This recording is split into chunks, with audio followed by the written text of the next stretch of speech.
Welcome to Subclass School, the series where I break down everything you need to know about every subclass. In today's lesson, we'll be covering the Solar subclass, specifically Fragments. There are 16 Solar fragments in the game, and I will be giving you an in-depth look at what each one does. Some are difficult to show off in-game on their own, so I will do my best to explain what it is doing with the help from the Destiny Data Compendium.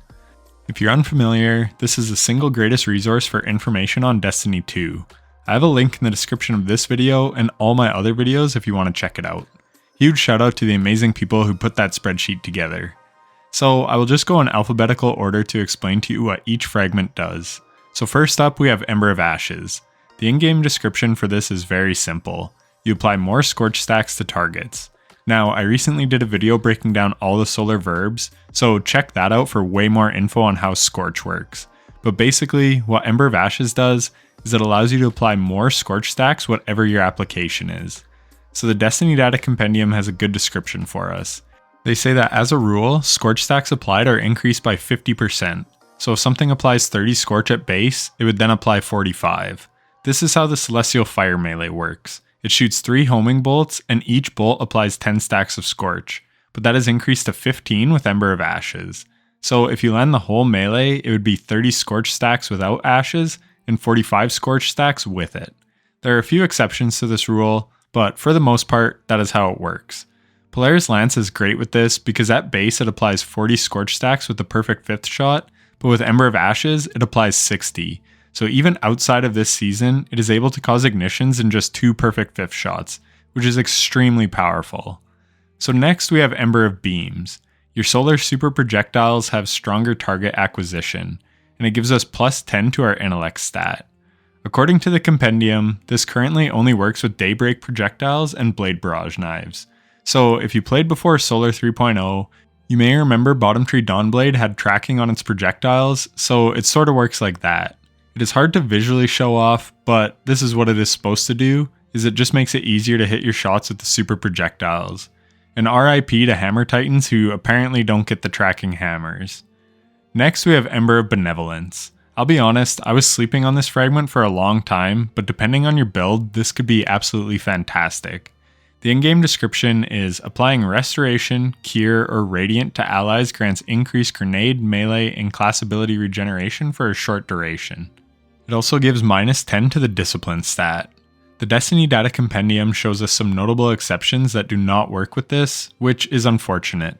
But some things it does work with is Well of Radiance, Healing Rifts, Lumina's Blessing, Noble Seekers from Boots of the Assembler, and the Healing Seekers from the class-specific Warlock Glaive, Edge of Intent. So this fragment is great on a Solar Warlock who wants to take the support role for the team. And what it does is it grants an additional 400% energy regen to your base grenade, melee, and class ability regen rates for 6 seconds. It's important to note that this is based on base regen rate. So take solar grenades for instance. At base, they have a 2-minute 32-second cooldown, which is 152 seconds. A 400% increase would only be a 38-second cooldown. That is a minute and 54 seconds faster than your base cooldown. However, the Benevolence buff only lasts for 6 seconds. So you would have to proc it about 6 times to get your solar grenade back in 38 seconds. But that may be easier than you think. If a teammate is in your Well of Radiance or Healing Rift, you only get Ember of Benevolence for 6 seconds. But if they step in and out every so often, the buff will keep refreshing. So yes, you have to rely on your teammates knowing about this interaction if you run this fragment, but that is what this video is for. So show it to your friends so that they have a good understanding of exactly what the fragments do. Again, the buff only lasts for 6 seconds and only 3 seconds in PvP. But if you have a build that can supply constant healing, like Lumina and Boots of the Assembler, then you will be able to get a ton of ability energy back. Next, we have Ember of Blistering. Defeating targets with solar ignitions grants grenade energy. This one is fairly straightforward. Kill things with ignitions, get grenade energy. The Destiny Data Compendium gives us some good info on this. You get 8% for a red bar, 12.25% for an orange bar, 16.5% for a yellow bar and I believe champions, 20.75% for guardians in PvP, and 25% for mini bosses. So this fragment would be really good in ad-dense nightfalls like Battlegrounds, as there are lots of enemies that are grouped up that you can kill with ignitions. Next is Ember of Char. Your solar ignition spreads scorch to affected targets. It also gives us plus 10 to Discipline. This is fairly self-explanatory. If you have an ignition-based build, then this is great to run as it can sometimes cause ignitions to chain, which has potential for incredible ad clear. It applies 40 Scorch to enemies that don't die from the ignition, and 60 if you have Ember of Ashes. This makes it easier to proc another ignition right away as you are already halfway to another ignition.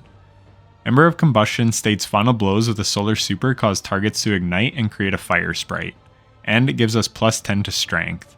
This can be very powerful depending on the content and the type of build that you're using. Say you are on Hammer Titan, one hammer can kill an enemy and cause an ignition, making it great for ad clear. Or on a Warlock, Well of Radiance converts your weapon damage into super damage. This means every solar weapon kill will cause an ignition. This is super powerful for ad clear, especially with a Phoenix Protocol Warlock. This does not work with non-solar weapons, but it does work with osmosis weapons if you make them solar. It also does not work with teammates' Well of Radiance. I tested it with a friend's well and they had Ember of Combustion equipped and I did as well, and I was not able to cause ignitions with my solar weapons.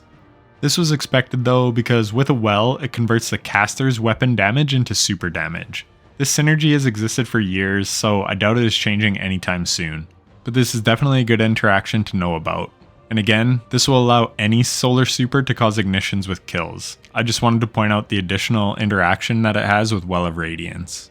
Ember of Empyrean states solar weapon or ability final blows extend the duration of restoration and radiant effects applied to you. Gives minus 10 to resilience. So this fragment got reworked and I had to go back and retest things as a result. It was nerfed in some ways and buffed in others. It used to give a flat 4 seconds of extension for every enemy you killed, and it would go up to 12 seconds. Well, with the rework, it now gives different time extensions based on the tier of enemy killed. You can see the different values on screen thanks to the Destiny Data Compendium. What is great about the rework though, is that the timer can now go up to 15 seconds. So overall, it's still one of the absolute strongest fragments in the entire game, allowing you to have nearly permanent restoration and radiant if you play your build properly. It's extremely powerful. Ember of Eruption grants us plus 10 strength and states that our solar ignitions have increased AoE. This is extremely hard to measure in game, so we will look to the compendium and the experts say it is roughly a 20% increased radius. Again, this is really good on ignition based builds. Why not get bigger explosions if your build is built around ignitions? Ember of Mercy gives us plus 10 to resilience and states, when you revive an ally, you and other nearby allies gain restoration. Picking up a fire sprite grants restoration. So we once again have a fragment that recently got reworked. This fragment is now much better. It used to reset your restoration timer back to 2 seconds when you'd pick up a fire sprite, but now it will just give you 2 more seconds of restoration when you pick up a fire sprite, or 3 seconds with Ember of Solace equipped. This fragment is now much stronger as a result. Because if you play your build right, you can have an almost on-demand way to get restoration without needing to run healing grenades. I have a very awesome build in mind with this fragment now that it's fixed. I'm so happy this issue was finally resolved as it's been in the game for almost 2 years now, ever since Solar 3.0 came out.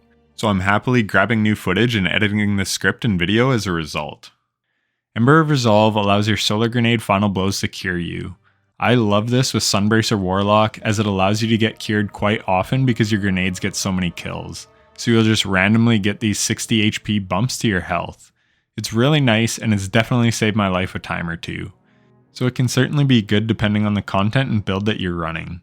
I tried with Armamentarium Titan to throw 2 grenades back to back and there does seem to be a slight cooldown to the health that it gives back.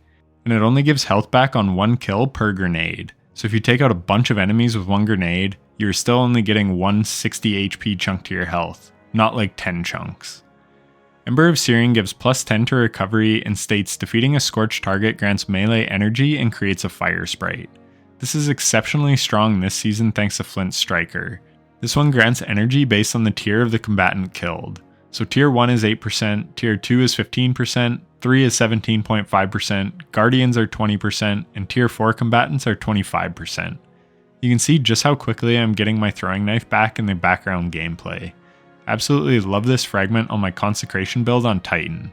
You can have nearly infinite melees if you are killing big groups of ads. Check that video out after this if you want. It's one of my favorite builds in the game right now. Ember of Singeing is very similar, but you don't even need a kill. You just have to scorch a target. It states your class ability recharges faster when you scorch targets. The compendium states that this is a 300% increase from your base ability recharge rate, and it lasts for 3 seconds, but if you are scorching tons of targets, then you will have this up very frequently.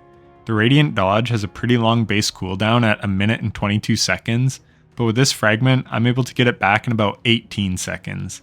So this is pretty strong, especially on Warlocks for getting lots of rifts. Ember of Solace states Radiant and Restoration effects applied to you have increased duration. So basically, this makes any of these effects last 50% longer. So if you get 4 seconds of Restoration from a healing grenade, this will take it to 6. If you get 10 seconds of Radiant from your Acrobat dodge, this will make it 15, and so on. Ember of Tempering is next, and it is a long one. It states Solar Weapon Final Blows grant you and allies increased recovery for a short duration. While Tempered Metal is active, your weapons have increased airborne effectiveness. While Ember of Tempering is active, Solar Weapon Final Blows create a fire sprite, and it gives you -10 to recovery. This one took a while to test, but the compendium says it grants +10 recovery for you and allies within 12.5 meters for 8 seconds. Stacks up to ×3. While active, you get +20 AE and solar weapon kills spawn a fire sprite. So I wanted to see if you got 10 recovery per stack, because it stacks to ×3, and that appears to be exactly how it works. I set my recovery stat to 70 on a Warlock, and then tested 1 stack, 2 stacks, and 3 stacks. And then I timed how long it took me to get my Rift, and these times coincided with the results on the Destiny data compendium for Rift cooldown rates at different recovery tiers. Additionally, I thought this might increase the higher stacks that we go, so I also took my recovery to 40 and tested 3 stacks, and it gave me a Rift cooldown that matches with tier 7, so I can conclude that this gives us +10 recovery for every stack of Ember of Tempering. So this is definitely best for Warlock, as if you have a solar based weapon loadout, then you could run 70 recovery but effectively have 100. It obviously benefits the other classes as well because better health recovery is always nice, but it is best for Warlock because their class ability stat is governed by their recovery stat. Next is Ember of Torches, which is another one of the strongest fragments in the game, especially on Solar Bonk Titan. It states powered melee attacks against combatants make you and nearby allies radiant, gives -10 to discipline. So all you have to do is land a melee attack and you will make yourself and nearby allies radiant for 8 seconds. Your allies have to be within 8 meters of you to get this buff. And again, it doesn't even have to be a kill, just a melee hit. And this will be 12 seconds of radiant if you have Ember of Solace on. And that brings us to the final fragment, Ember of Wonder. This gives +10 to resilience and says rapidly defeating multiple targets with solar ignitions generates an orb of power. Sadly, there's a 10-second cooldown on this one. Otherwise, you could make an insane number of orbs every time you get an ignition. But I guess that is how they keep it balanced. Because of this cooldown, I don't overly think this fragment is worth running. And that is going to do it for my breakdown of the 16 solar fragments in Destiny 2. One thing I want to say is that in my testing, I made sure to not use any exotics that could interfere with the test. In fact, in most of the tests, I didn't even have an exotic equipped. Like Caliban's Hand gives increased melee energy for a time, so I made sure not to use it when testing Ember of Searing, and I didn't have any mods on that would aid in ability regeneration for any of those tests. Same goes for aspects that could enhance a part of a fragment. So what you saw was the base fragment in its most pure form. Oftentimes I only had one fragment even equipped, which was the one I was testing. But for something like Ember of Mercy where you need a fire sprite to show it, I obviously had a fragment on that allows me to make fire sprites. This is important to distinguish because as you combine fragments with mods and aspects, they can be enhanced to be even better. But I just wanted to point out that you saw the fragments at their base level. Anyways, I hope you found this video helpful, and if you did, then liking it would mean a lot to me. And if you want more helpful Destiny 2 content, be sure to subscribe and hit the bell so you don't miss future uploads, such as the Solar Aspect Subclass School, which will be dropping tomorrow. And it could even be out now depending when you are watching this video. And if you missed it, be sure to watch the Subclass School on Solar Verbs. It will get you a good understanding of exactly how Solar works and some neat nuances involved. And if you're still watching, then thanks so much for watching to the end. I hope you learned something, and I look forward to seeing you in the next lesson on Solar Aspects. Take care.